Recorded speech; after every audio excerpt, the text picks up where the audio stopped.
Bro, sobrang labo ng mata ko lately. Grabe kasi yung screen time ko. Puro phone buong araw.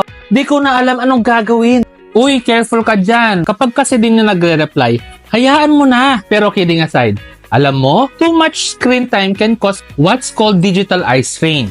Sobrang dami nakakaramdam niyan, kaka-phone, kakapuyat para sa maling tao.